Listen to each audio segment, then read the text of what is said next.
What's going on, you guys? Welcome back into the SFS channel. Today, we're going to be continuing our trend of this week, diving into some later round prospects for 2022 fantasy football. Of course, you always want to be getting the draft right from start to finish, and we're making sure this week that we're finishing things off strong and getting ourselves some really good lineup pieces with high upside that could potentially hit at any point during the NFL season. So today's video, we're going to be focusing on 3 rookie running back sleepers that I think have a lot of upside for our 2022 leagues.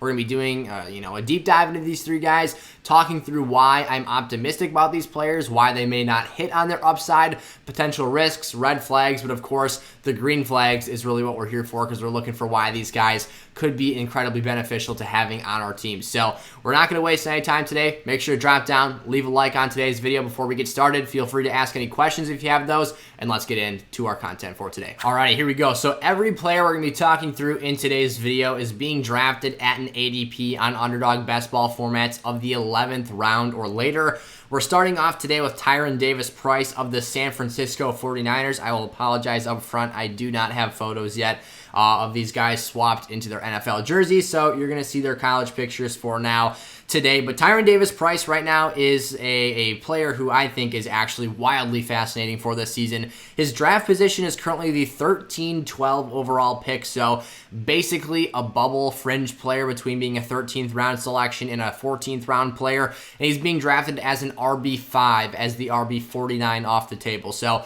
if you're playing a 12-team format, you've got your first grouping of 12 RBs. Those are your RB1s. The next 24 your RB2s. Your RB3s are what we would be at 25 through 36, and then 37 through 48 would be your RB4s. This Tyrion Davis-Price is the start of that RB5 territory. So why do I love Tyrion Davis-Price? The 49ers just had a breakout rookie running back last season in Elijah Mitchell. He was a player who ended up, outdoing their 3rd round draft selection. So Elijah Mitchell was picked in the 6th round. Trey Sermon was drafted in the 3rd round, yet Eli Mitchell beat him out in training camp, or did something to prove that he was the more worthy player of snap share and touches in the offense.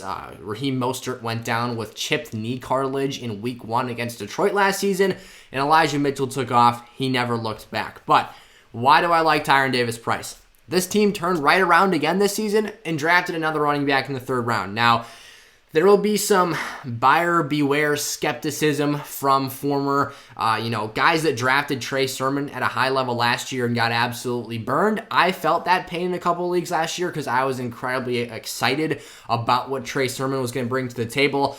He was a huge sledgehammer of a running back, has a really good straight line speed, and could impose his will physically on defenses. But for whatever reason, he just got doghoused, whether it was not a perfect scheme fit for him, whether he wasn't picking up on the blocking schemes properly, whatever it was, he was not a player that was heavily involved in that 49ers offense. As a matter of fact, like I said, he was completely doghoused and pushed to the side and almost never heard from for the entirety of the season. There was one game against Green Bay where I had some optimism that he might actually get some run and some opportunities. And despite the fact that he was on the field for decent parts of that game, he wasn't really doing much with the opportunities and the carries he was given. So that leads us into Tyrion Davis-Price here. A 6', 219 pound. The way I describe him is an absolute north and south bowling ball. I mean, he just bounces off people. People are bouncing off of him. He was actually listed at LSU as 232 pounds.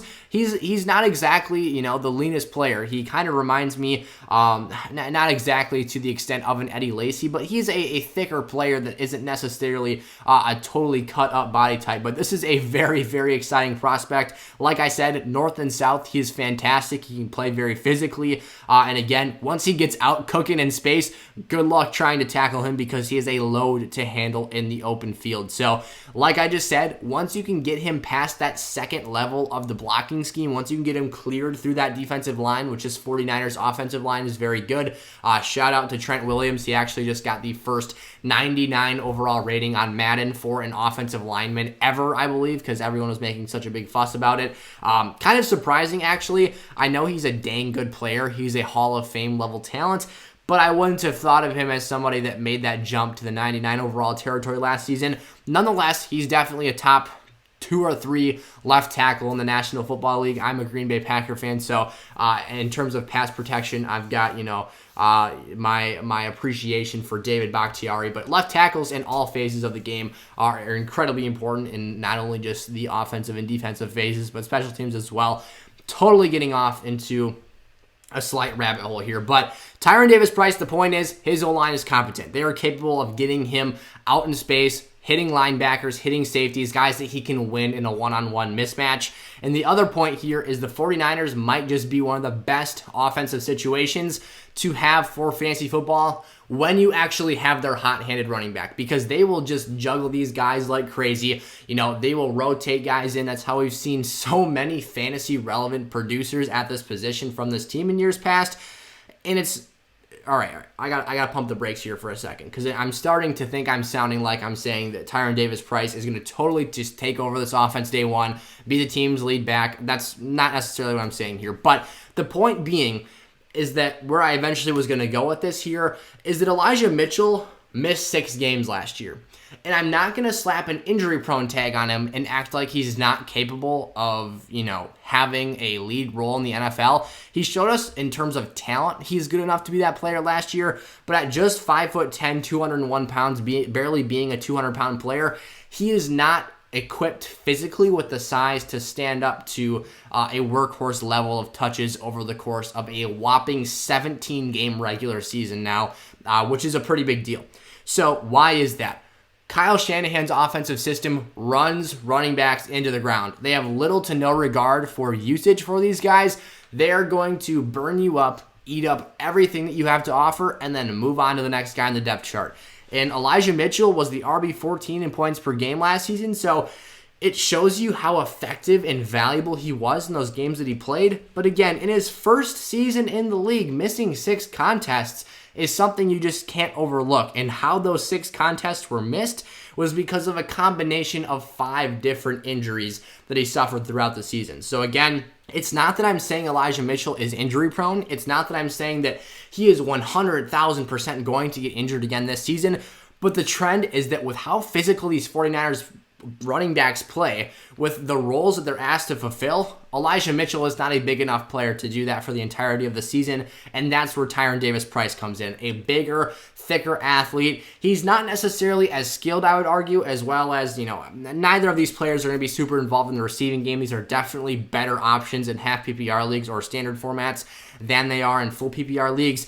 But Davis-Price has big enough size to be a goal line, capable back, a guy who can see opportunities in that area of the field, and a guy that if he gets the opportunity to start and crushes it and is able to stay healthy, could see some extended run here and could have some week winning upside, not necessarily league winning. He could get to that point if Elijah Mitchell suffered a season ending injury, but there is definitely week winning potential to be had here with Tyrion Davis-Price in lineups at a very cheap RB5 draft price. The next guy is Tyler Allgeier here. His ADP is 152 overall. That puts him just 3 overall picks on the board. So Tyrion Davis-Price was the 1312. Tyler Allgeier is the 1309. So 3 spots earlier, and I was actually kind of surprised to see that Allgeier is going before Tyrion Davis-Price. He's going off the board as the RB47. So what you're getting in Tyler Allgeier here is not necessarily the best athlete, but you're getting a true running back at 5'11", 221, a 5th-round pick by the Falcons in this year's NFL draft, at a relatively large position of need. Now, yes, Atlanta has Cordell Patterson, technically slated to be their starting running back this year, but he's entering his age 31 season. This isn't someone that I think they want to use as a true workhorse back. And I should preface this at the start of this take here as Allgeier is in an okay situation. What I mean by the fact that he's in an okay situation is that even if he were to land the starting job, which is where I'm going with this eventually, someone who could see some run as the starter down the stretch of the season, it won't be a week 1 or even a first month of the season thing. But even if he were to get the starting job, this is still the Falcons. We have very low expectations for their offensive output, their red zone upside, although Tyler Allgeier is definitely a body type that has enough size to be used in that area of the field. And at the end of the day, he's probably not going to be super involved as a pass catcher, because even if CPAT kind of quote-unquote loses that lead RB role, he will still be a factor in the passing offense here, and you've got guys like Drake London and Kyle Pitts involved in that phase as well. Not that that means your running back can't catch passes, but definitely not Tyler Allgeier's strong suit in his skill set to begin with. So again, this is a solid player landing in a decent and okay situation. And throughout the course of this season, I kind of already, played my hand here, but he could see a run at the starting job for the Falcons. Why is that? He is the freshest legs of a true running back on this roster. You've got Damian Williams entering into his age 30 season, C-Pat entering into his age 31 season, and those guys are very talented players. They can make plays in their own right, but again, fresh legs actually matter because we've seen Damian Williams get nicked up and nagged with injuries throughout his time. Even last year with Chicago, the last time we really saw him have a true lead spot was down the stretch with Kansas City in 2019. And I think Tyler Allgeier can come in here and just kind of be a little bit better of a version of a Mike Davis, of what he was in the 2020 season just a couple of years ago. So just having that upside, drafting him as a late RB4, someone that can get you 13th round, stash him on your bench, wait for the opportunity to present itself, because I would bet that at some point in the season he will at least have one or two opportunities. If he proves himself, he can take that usage to the next level here. I think it's a worthwhile draft investment. If you're looking to draft him, he should not be any higher than your RB4 or 5 in your lineups, but definitely someone that gives you some of that sleeper capability and potential that down the stretch in the back half of the fantasy season could be having his best games of the year. Just another note I want to make, if you guys are enjoying today's video, obviously drop down, leave a like. If you want more information on these players, any of my top 60 rookies for the 2022 fantasy football season, drop down in the description of today's video and click the link to head over to sizzlefantasy.com. Check out the draft guides. I'm going to have my top 300 player profiles for this season live and in the site. At the time I'm recording this video, which is going to be the day before you're actually watching it, I have 258 draft guide profiles for my top 300 players live. That means I've got 42 to go to get to that magic 300 number. My goal is to finish them before this evening is over. So by the time you're watching this video, those 300 profiles will be live. You can get access to all of those, my in-season weekly lineup advice, my weekly rankings, everything from sleepers to busts to must-own players to dynasty rankings to redraft rankings, positional and big board. All that stuff on Underdog Fantasy. When you use code SFS, you sign up, they're going to double your money when you deposit. So you put $10 in, you're going to get 20 to play with. You put $100 in, you're going to get $200 to play with. If you want to head over to Underdog and get that stuff set up, you can scan that fancy QR code up on the screen there. Go check that out. That's a super easy way to do that. But again, those draft guides are hosted on sizzlefantasy.com. When you sign up, those guys at Underdog are going to let me know that you did so, and then I'll give you your draft guide access. So where I also was going with that, though, is that these players are guys that if you see, so totally done talking draft guide stuff. Now, when these players are drafted, keep your eye out for them on the waiver wire, because I have an idea that, potentially Timothy in your leagues this season, when he gets bored of waiting for Tyrion Davis-Price or Tyler Allgeier or even the next name I'm going to walk through here, when they aren't necessarily producing day one and Timothy drops them, you're going to want to stash these guys up, scoop them up, and add them to the bottom of your bench in your fantasy league. So one other note I wanted to make there, because their draft capital investment is fairly low, and if the output is also very low for the first start or even half of the year, people will get impatient, they will let them go, and they will go for other options that they can put in their flex or whatever it is that they think they want to do with that. So Dameon Pierce here is the last name we're talking about for rookie running back sleepers for 2022 fantasy football. This is a guy who has the highest draft capital investment of the three players in today's video. He's the 11.7 pick overall off the board. Again, based off of Underdog ADP, the most accurate in the game right now, and he is the RB 41 overall. So Dameon Pierce is a 5'10", 224-pound rookie, 4th round pick for the Texans this season. He is nasty. He plays physical. He has premier workhorse size. He's not necessarily a burner, but he is probably one of the more explosive backs in today's video. Definitely more so than Tyler Allgeier. Maybe not quite as much so as Tyrion Davis-Price, but it is close. Not a super prolific pass catcher, but a very, very good pure rushing threat and someone capable of contributing in that phase of the game. So why do we like Dameon Pierce here? Same reason as the other two guys. The opportunity for low barriers to entry for a starting job here. You've got Marlon Mack, who is expected to be the lead back for this team early in the season.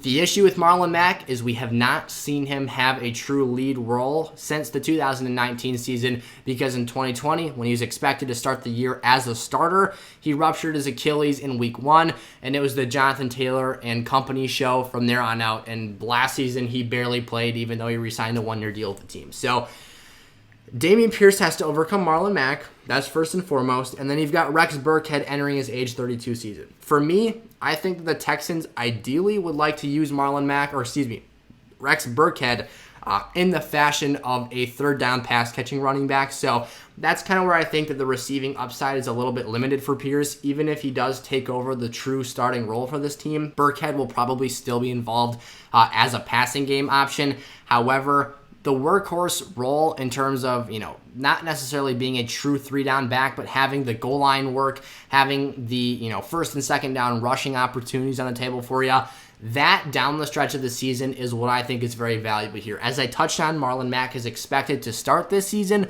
but there are reports coming out of camp that Dameon Pierce is expected to end this season and get some run at the end of the year to prove himself as this team's franchise running back in the future and going into the 2023 year. So again, the key and the constant thing for all three of these guys are low barriers to entry for opportunities in the 2022 season. We like them as players, as prospects coming into the league here, and ultimately, I think that they've got some upside that they could cash in on for this season. So, one more time, you guys, if you enjoyed today's video, make sure to like and subscribe to the SFS channel here. I was going to say follow. I've been making TikTok videos, so I'm getting a little bit used to saying that instead of subscribe. Go check out SFS on TikTok as well if you haven't done so already. We're posting one player profile on there per day. We're posting the Weddle, Easy and Hard Mode. On YouTube, I can only post 60-second shorts, so if my videos go over that, I can't post them on here. So another reason to go check out Instagram or TikTok, where they let you post 90-second clips on Instagram, and apparently they have 10-minute TikToks now too. So go check all that stuff out, you guys. Also, one more time, the draft guide's on sizzlefantasy.com. Again, you can get access through the entire season for just $10 through the Monday after the Super Bowl when you use code SFS on Underdog Fantasy, or you can go check out some of our other pricing options on the website. But thanks so much, you guys. I'll see you next time. Peace out.